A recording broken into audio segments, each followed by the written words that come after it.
Hey, I'm Jay, and I've got something to say about churning. Elephant in the room. I will not talk about politics on this channel. This is a very important week for politics. If you've been paying any attention to United States news, the third week of July in 2024. If you're not aware, go, look at some news. But I will not ever talk about politics on this channel. So I have started listening to some podcasts. I just found out about a website called the Doctor of Credit.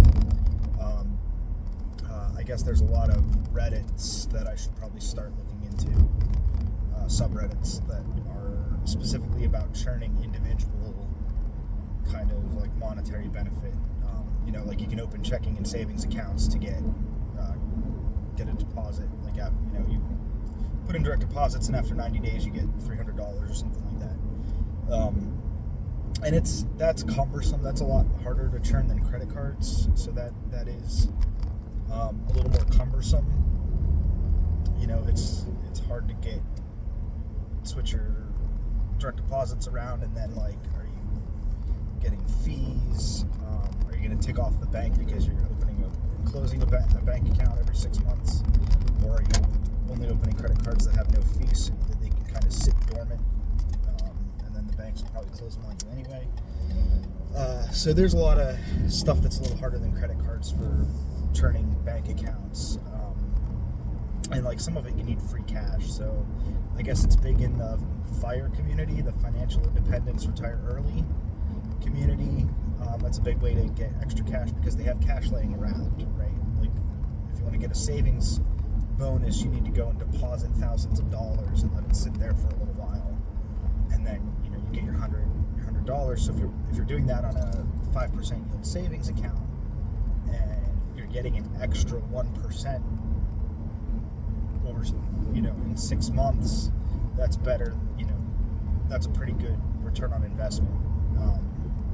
That extra 1% on top for something that's basically a liquid cash asset. I don't have thousands of dollars laying around to move parts of savings account to other savings account or anything. But it's interesting. What I did do, and I missed out on a $60 cash back, because I think I tried to open it too many times in a row. I was trying to see if I had pre-existing accounts with Blue Apron across my individual emails, and I was trying to see what was a better deal between Rakuten, Top Cashback, and Ibotta.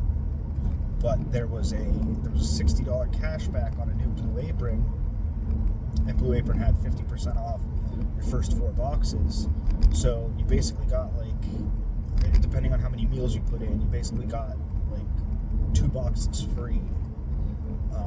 You paid $30 a week for 2 weeks, and then you cancel it halfway through, and you got $60 back, and you basically got 2 boxes of Blue Apron for free. So I missed that, and it went down to 30, and then I did sign up for one that was $45 cash back. So I just got that pending. Sorry, I'm stopping for construction traffic. So I just got that pending. So I have $45 pending in Rakuten, which then also only pays out once every quarter. But probably do the same thing. I'll see how my wife likes it, because it's kind of just subsidizing groceries. We did a Misfits market the other week where we got 50% off your first order and a $5 cash back. So again, that was just making my grocery bill lighter, right? I wasn't buying anything that I wouldn't have bought otherwise. I bought some fresh mozzarella that we might not have splurged on. My daughter eats a lot of hard cheese. She didn't actually like the soft mozzarella, but we made some pizzas. They were little snack packs. So and everything else was just fruits and vegetables. So that's what I'm looking into now. I don't say I'm doing it yet. I'm looking into it. I don't exactly know what's feasible for me. Seems like there's a lot of stuff that's more feasible if you have money laying around, for investments. Stock brokerages will give you bonuses for transferring some of your stocks over to them, and there's usually like minimums. It's maybe like, maybe you'll get like 1% extra stock when you move your stocks over. They'll buy 1% extra stock up to 1% of $100,000 or something,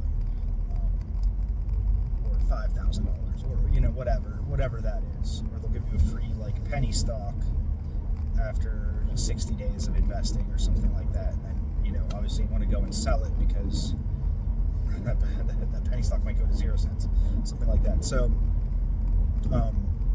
there's a lot of stuff that like isn't feasible for me but is available out there and I wasn't aware of, so I'm trying to look into it. I'm trying to see what's there.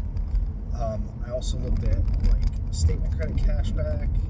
So the travel credit cards, like, you generally don't want to do a statement credit or like treat it as cashback because it's 1 cent per point, and you can get more than 2 cents per point by transferring to travel. So if you're going to pay for travel anyway, it makes sense to use credit card points to pay for your travel and save a lot of money.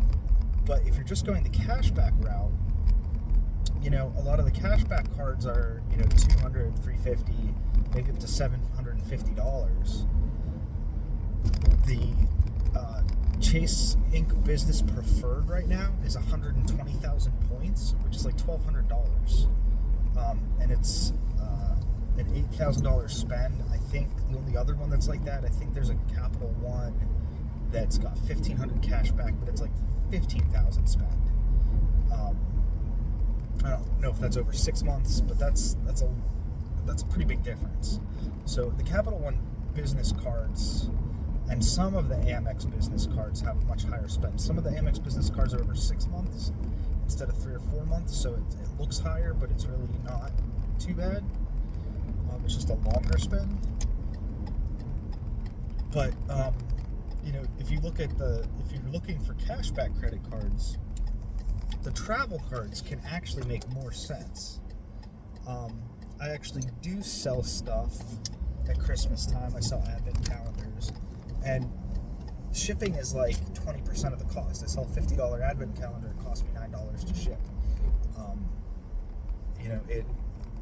Shipping is a significant cost. So getting a credit card that gets me 3% back on shipping costs, and instead of using Etsy or eBay to cover the shipping costs, I pay pirate ship out of pocket, and then I get the full amount off of eBay and Etsy instead of getting the shipping deducted. Then I'm getting 5% back, 3% back, whatever, in the travel credits that way.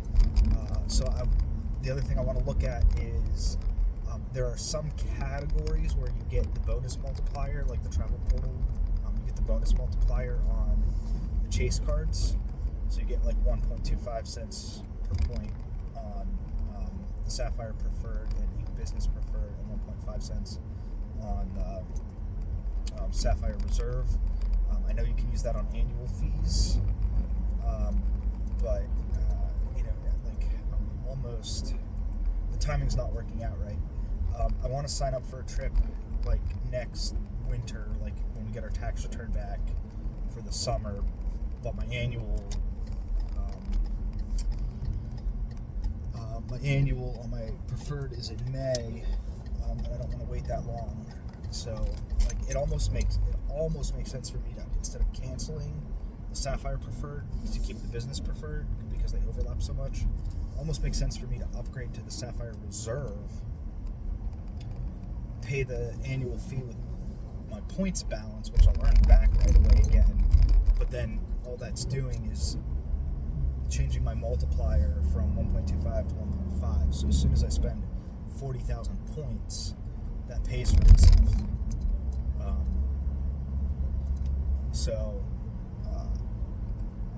I have a lot of things to think about over the next year, but I'm looking into churning things other than credit cards and other than for points and miles.